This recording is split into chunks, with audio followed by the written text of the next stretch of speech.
Hello everyone, welcome back to Deeksha Karnataka channel, and today I am going to discuss another important chapter, that is electrostatic potential and capacitance. This will be one short video of entire chapter. All the important points, all the important concepts I am going to cover it. It's a long chapter, but Ankit sir is waiting, so I have to complete the entire chapter as quickly as possible. He will come to take the live class right at 11 AM.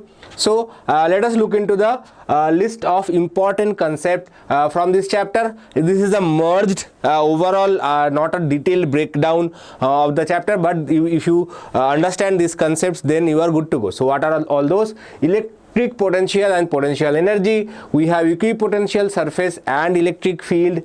We have electrostatics of conductors, okay, dielectrics, conductors, etc. Then we have capacitors, and that is it. Now electric potential energy, first we have to start with electric potential energy. We have a single charge. We have, this is a source charge, this is a test charge. Always whoever with which we do the testing is called test charge. Now I want to move this test charge from point A to point B. What is the work done to do so? So the work done to move this charge from point A to point B is basically simple thing, that is external force acting on this charge at point A, and then we move it by a small distance by dr, and then we do the integration.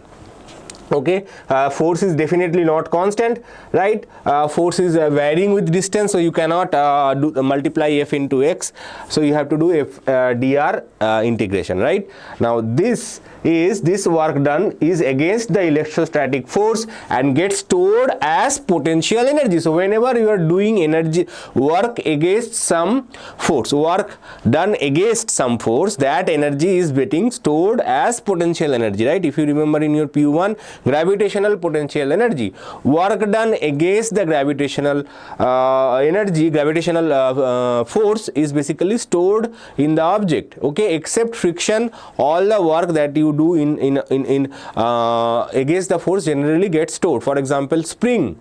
Okay, so all the work that you do against the external force, basically what is the meaning of that? So basically it means that suppose this charge is positive, this charge is negative, then it experiences a attractive force towards the center, right? And now because of that, when you are pulling this outside, okay, you are doing a work against the force.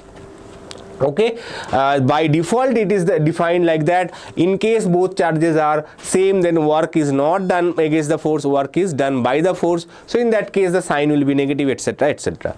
Okay, now the work done by external force increases its potential energy by an amount equal to the potential energy difference between points A and B. Thus the potential energy difference is basically given by the work done, right? So this is the difference. Potential energy difference is the work done, right? So work and potential energy are same, right? We have learned kinetic energy and potential energy, they are one or the other same. Now we are learning in this chapter for electric potential and potential energy difference. Basically electric potential energy difference and work done are same. Now at every point in electric field, a particle with charge q possesses a certain electrostatic potential energy. Clear? So whenever you have an electric field, okay, if you keep some charge here, that charge will possess some electrostatic potential energy, right? It will not only experience force, it will also have some electrostatic potential energy. Okay, the work done by an electrostatic field in moving a charge from one point to another depends only on the initial and final point. So basically it means it is path independent, right? So it is path independent, it only depends on initial and final points and is independent of the path taken. Okay, is called path independent function to go from one point to other. This is the fundamental characteristic of conservative force. So in the other word, we are trying to say that electrostatic force is a conservative force, electric field is a conservative field. Okay, conservative field means if you do some work, you will get the exact amount of work in return. So conservative force is like where suppose you put 1 rupee, okay, after if you put 1 rupee, you will get back the exact 1 rupee when you return. Suppose you went to a shop and you buy a mobile phone for say 10,000 rupees. Okay, and you use the mobile phone for 1 year, and now you went back to the shop. I want to return my mobile phone. How much you will give me back? He will say, okay, you have used this for 1 year. The original price was 10,000. Now I will give you back 1,000 rupees. So 9,000 rupees gone, right? But in conservative force, if it is a conservative society, so if you use the mobile phone for 1 year, even after 1 year, if you return the mobile phone, you will get back exactly the 10,000 rupees. That is a metaphorical example of conservative force. Now, the actual value of potential energy is not physically significant. It is only the difference of potential energy that is significant. So, exact value of potential energy at that point is not super important. So, when you are moving it from one point to another, whatever extra work you are doing, that is significant, very, very important. Now let's move on. The electric potential due to a system of charges is the algebraic sum of potential of that point. Potential is a scalar quantity.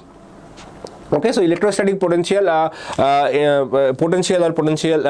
we will discuss about electrostatic potential in a while. So basically what they are saying that it is because of one static charge. Now if there are multiple charges present, then to calculate the potential, what you have to do, you have to add up all the potential at that point. That is a potential is a scalar quantity. Obviously potential energy is a scalar potential is also a scalar quantity. Now electrostatic potential is the potential energy per unit test charge. So electrostatic potential is same as potential energy, but it is when you divide it by the test charge. So we, in the previous case, if you remember, we were moving a small charge q. So here we have to divide that energy by that value of the test charge to calculate the potential. Okay, so potential difference is basically potential energy difference divided by q. Okay, later on you will realize that potential energy can also be related to potential by this value, right? So if potential is related by this, then potential energy is related by this. Okay, delta V. Okay, let me use delta V only. Okay, same as electric field. In case of electric field and electric force, if you remember, force was equals to Q into E, right? Similarly, electric field is given by F by E, Q. So they are reversible equations, right? Here also you can reverse them, potential energy and potential, similar to that of force and electric field. Right, now next, work done by an external force in bringing a unit positive charge from infinity to a point is the electrostatic potential V at that point. Now electrostatic potential for a particular point can be defined if you are bringing a charge from infinity to that point in space. Okay, now electric potential, let's note potential energy and potential are not the same. Okay, work done to bring a unit positive test charge from point A to point B is the potential difference between the points. Okay, if the work done by the external force is positive, then the potential difference is positive. If the work done is negative, then the potential difference is negative. So basically what is the meaning of that? If you are doing the work to bring some charge from point A to point B, you as an external agent, okay, in an electric field, then the potential is positive. If the field itself is doing the work, you are just sitting relaxing at some point, then the potential energy is obviously negative.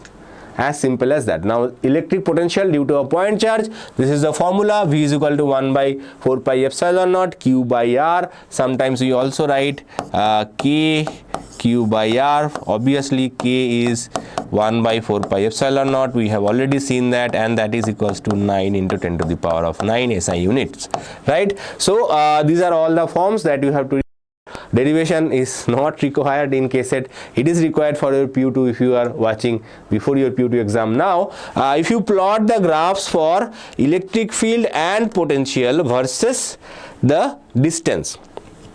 Okay, so as you can see, electric field is starting higher and it is falling also faster, whereas electric potential starting slightly lower, but it is falling much slower. Why? So electric potential varies with 1 by r, okay, whereas electric field varies 1 by r square. So 1 by r square goes to infinity quickly than 1 by r, obviously. So suppose for example if r is equal to say 100, okay, r is equal to 100, what is potential? Potential is kq by 100, okay, 0.1 that is 0. Say not 0.01, 0.01, okay, or instead of that say kq's value we have taken, for some reason we have taken 1/9 nanocoulomb, so 1/9 nanocoulomb will give me 1, so it will be 10 to the power of -2. So voltage at the position of r is equal to 100 meter, voltage is the potential is 10 to the power of -2. What will be the electric field? Electric field will be kq by r square, that is 100 square, so it will be again 1 by 10 to the power of 4, so that is 10 to the power of -4. So as you can see, electric potential is slightly higher compared to electric field. Both of them are very small, but electric field is smaller than that of electric potential. So electric potential slowly goes to 0 faster. So there is a point where electric field and potential, they are equal, so they are crossing each other.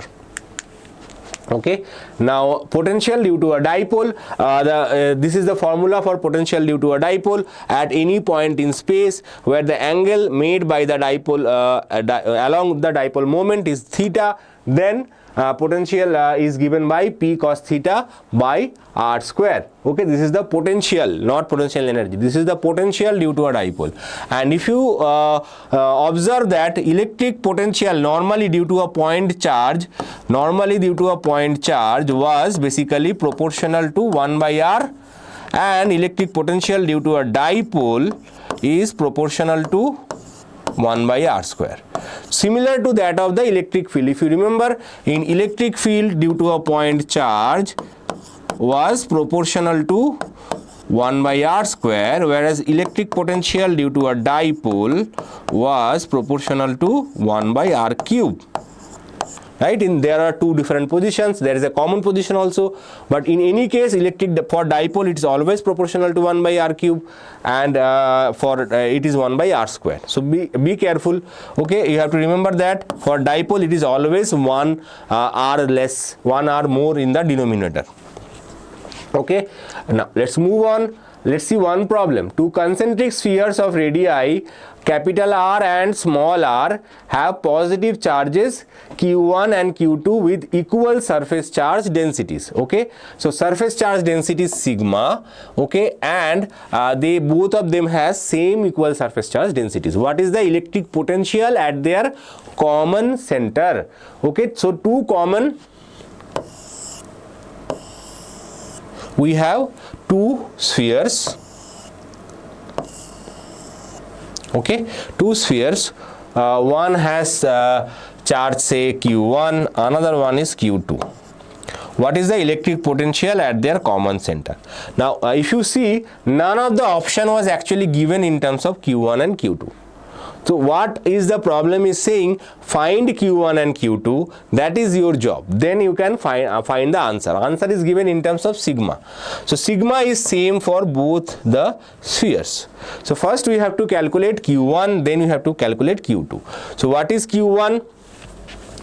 Q1 is basically 4 pi small r square. Okay, this is small r. Okay, and this is surface charge density is same, right? This is capital R. So 4 pi r square, okay, into sigma. Surface area into surface charge density is the first charge. What is the second charge? Second charge is 4 pi capital R square into sigma. So the problem might look difficult, problem might seem difficult, longer, but the actual problem, if you understand what we have to do, then it is very easy. What we have to do, we have to find the potential due to this sphere plus potential due to this sphere. If we add them, we will get the total potential. Now potential due to a sphere is basically constant inside the sphere. So what is the value of that? That is equals to kq by r. You can consider it to be a point charge. Okay, kq by r, r is the radius.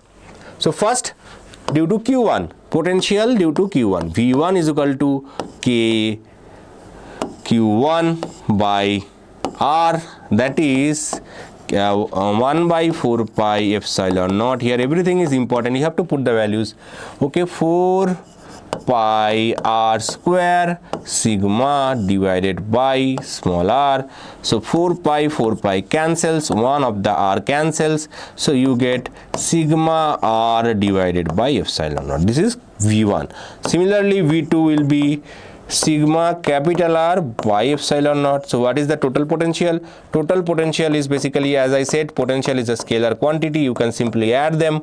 So it will be sigma by epsilon naught small r plus capital R. This is the value, sigma by epsilon naught small r plus capital R. That is the answer. Easy question, but you have to understand what the question might seems difficult. The language of the question might be difficult, but the problem is very simple, right? So that is the beauty of KCET. KCET language may be difficult, but problem is quite easy.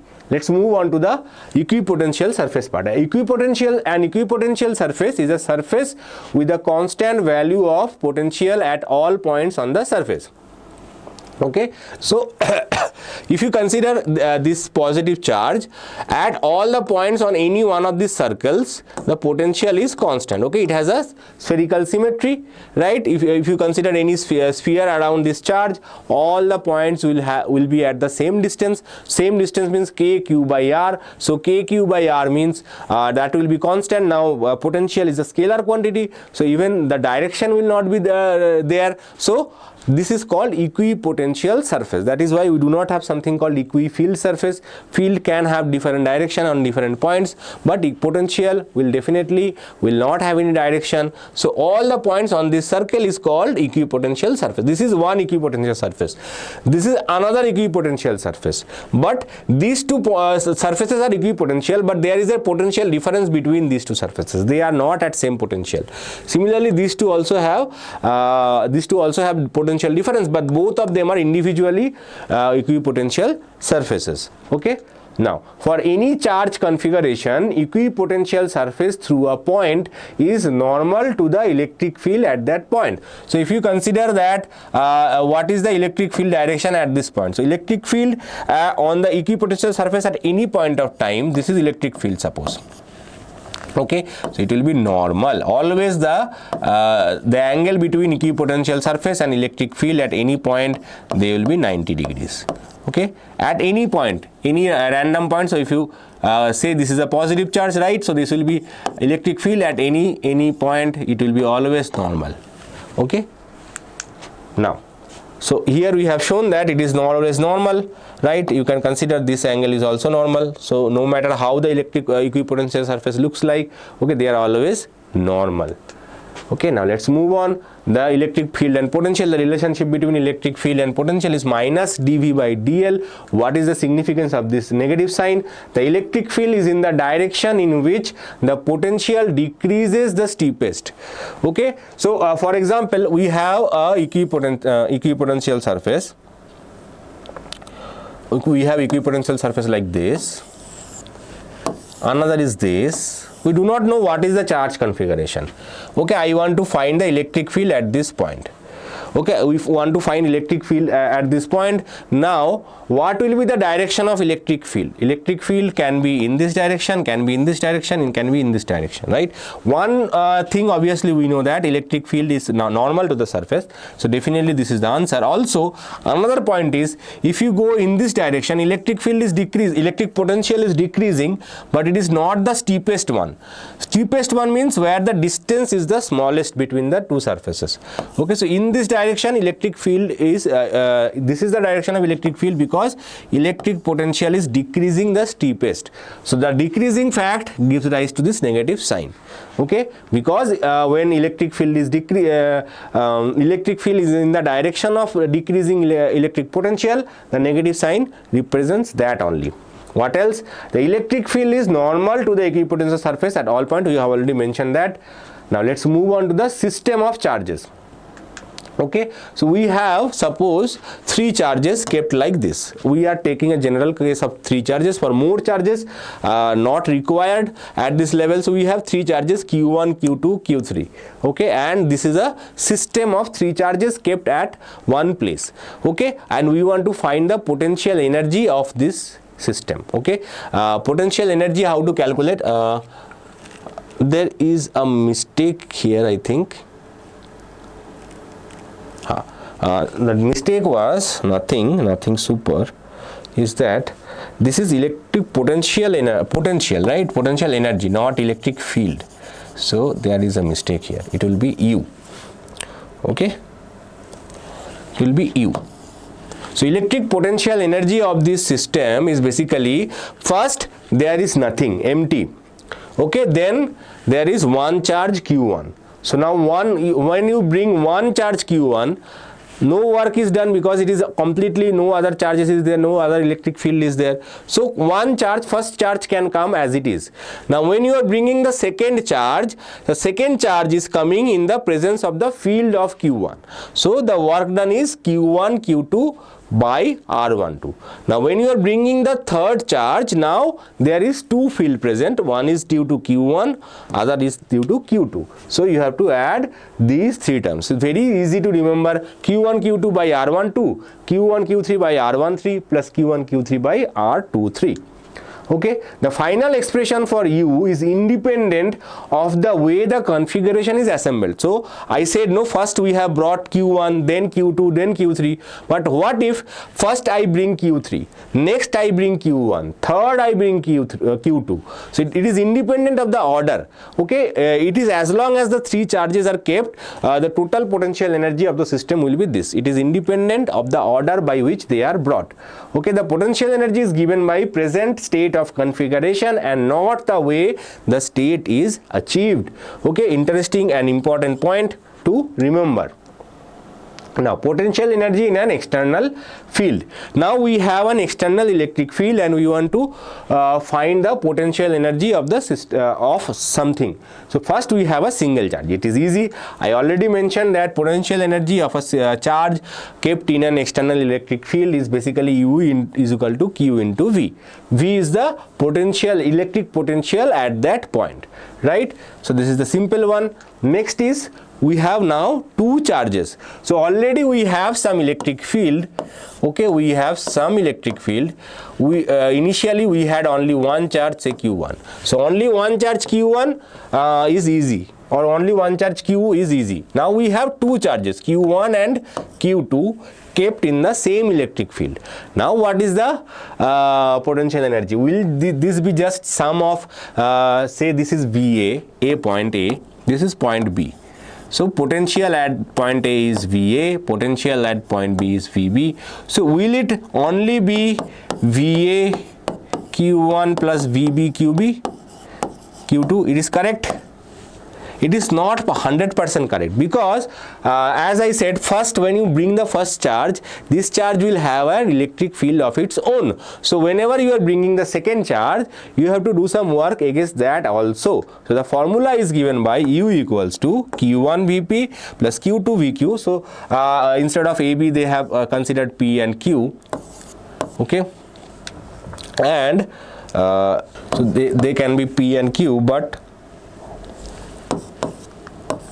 the formula is obviously Q1 VP plus Q2 VQ. So that's what we have predicted, P and Q. This will be there obviously, but there will be a third term. Okay, the third term is basically the potential energy between these two charges. Potential energy between these two charges. Now let's move on. Electric dipole. Now if you keep a electric dipole in an external field, we know there will be some torque acting on this dipole, uniform electric field.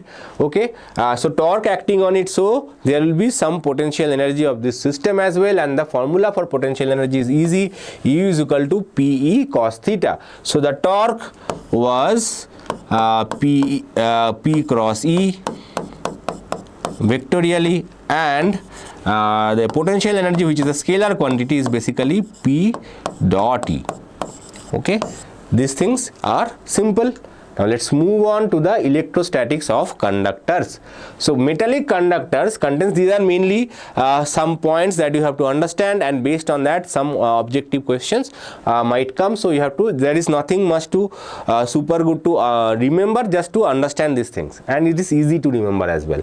Metallic conductors contains mobile charge carriers, namely obviously electrons. Okay, these electrons are free within the metal but not free to leave the metal. So whenever I say that a metal has, a conductor has lot of electrons, sea of electrons, those electrons are still bound to the metal. I have told it multiple times, those electrons cannot come out of the metal arbitrarily. Even if they don't want, they cannot come out of the metal. They will still sit inside the metal. Okay, the free electrons form a kind of gas. So the free electrons inside the metal, they are like gas. They collide with each other and with the ions move randomly in a different directions. Okay, so they inside the metal conductor, okay, these electrons, they behave like gas, that's why it is called electron gas. Okay, and they collide with each other and they move in random direction. In an external electric field, they drift against the direction of field. Obviously we know that if we apply some electric field, they will move in the opposite direction of the applied electric field, and that motion is called drift motion. Okay, in the next chapter we will see more about drift. Okay, now let's move on. Points to remember: inside a conductor, electrostatic field is zero. Very important. The interior of a conductor can have no excess charge in the static situation. So a conductor cannot have any extra charges, any excess charges inside it. Does that mean it cannot have any charges? No, it means that it cannot have, suppose I have charged an object. Charging an object means either adding electron or removing electrons. Okay, suppose you dig into a metal and you remove some electrons from inside the center, suppose. So will that deficiency will still remain here? It is a metal, so what it will do, it will attract electron from outside, and this will still have the same as it was before, but outside will have some lack of electrons. So whatever electrons, maybe you have removed it from inside of the conductor, okay, conductor will still adjust itself such that all the excess charge or lack of excess charge, they will always sit on the outside. Okay, no, inside it will always be neutral. Inside a conductor it will always be neutral. Okay, so this is one of the fact. This is a conductor. At the surface of charged conductor, electrostatic field must be normal to the surface at every point. Okay, now let's move on to the capacitor and capacitance. Now this is the last topic of this chapter. Okay, we want to close it. So capacitor is a device that is used to store charges. Okay, what is that? Capacitor is system of two conductors separated by an insulator.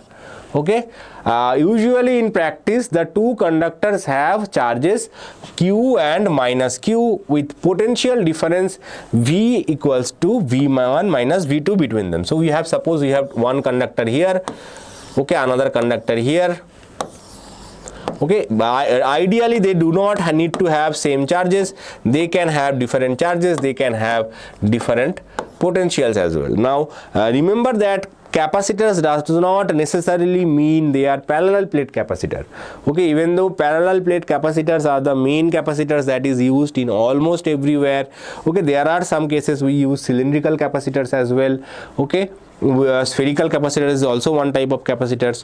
Okay, but most of the capacitors that we use are cylindrical, parallel plate capacitor. Even the cylindrical looking capacitors are actually parallel plate capacitors. Okay, they have long thin paper like material. They are rolled into cylindrical form so that you can have a large capacity in a small region. That is the main region. Otherwise there are different kind of capacitors as well. This is the general capacitor. Okay, and the potential difference is basically given by V1 minus V2, and if one of the charges are positive, the other charge has to be negative. Okay, Q is called the charge of the capacitor. So if one more thing, if one of them has plus charge, plus Q charge, okay, then definitely the other one will have minus Q charge. So charge has to be equal in capacitor. Potential can be different, okay, and this charge, any of the magnitude of one of the charges is called the charge of the capacitor. Though this, in fact, the charges is one conductor, the total charge of the capacitor is 0. Okay, very important line. Total charge of the capacitor is 0, even though charge of a single charge, any one of the part of the capacitor will be Q, but total charge will still be 0. The electric field in the region between the conductors is proportional to the charge Q. That is, if the charge on the capacitor is, say, doubled, the electric field will also be doubled at every point. So this is also important line to remember. So if you can increase the charge, say initially the charge for both plates were Q and minus Q. Now you have increased this charge to 2Q. So this will automatically become minus 2Q. Now what is the electric field between them? Will it be 4 times? No, it will be only double. It will only be double of that electric field. Okay, you can do the derivation in your PU class. I have done it, and you can still check that it is independent of the electric charge. So the only thing that will happen is that electric field will be doubled. It will not be quadrupled. Okay, now consequently, V is also proportional to Q, and the ratio of Q by V is a constant. Okay, so electric field is doubled, but V, the potential difference, is also proportional to Q, and the ratio of Q by V is a constant, and this constant is called capacitance. Okay, so that V is basically the difference between the potential, right? So so if you see that, if you remember that, we have called V is basically V1 minus V2. Okay, now the constant C is called capacitance of the capacitor. C is independent of Q or V. Very important. So if they say that we have increased the charge to double, we have increased the potential to double, what is the capacitance? How the capacitance will change? Okay, capacitance will be constant. Capacitance, Q and V, adjust them such a way that C remains constant. C has to be constant. Okay, the SI unit of capacitance is 1 farad, that is equals to 1 coulomb per volt, or 1 farad is equal to 1 coulomb per volt. Now the capacitance C depends only on the geometrical configuration of the shape, size, separation of the system of the two conductors, and the type of insulating medium between the conductors. Okay, so capacitance does not depend on Q, does not depend on V, it only depends on shape, size and separation. Let's move on.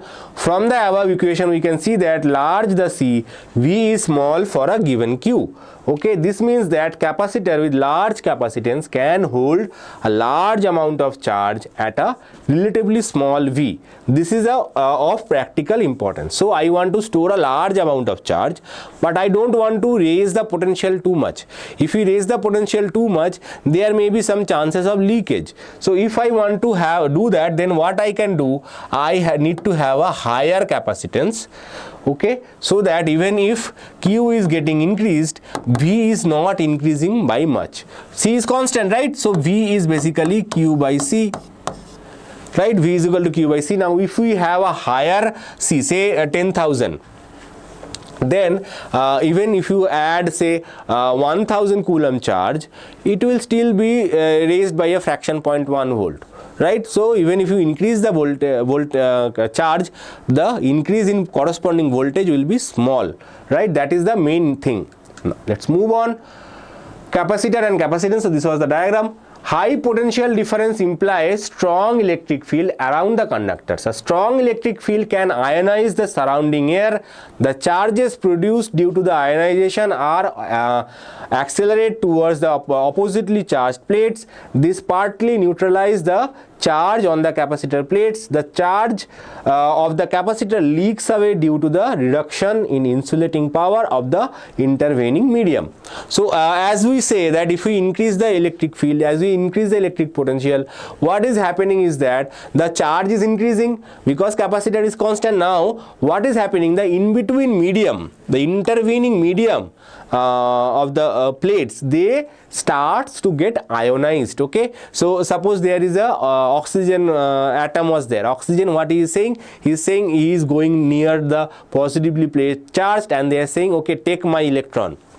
Okay, now I am positive, you are positive, now I will be repelled. So this is how it is happening. Some atoms and molecules presence in between them, they start to get ionized. Okay, so the ionization process happens, and once this ionized oxygen from positive side reaches to the negative side, what happens, it says, okay, now I have given my positive electron to the positive plate, now give me back.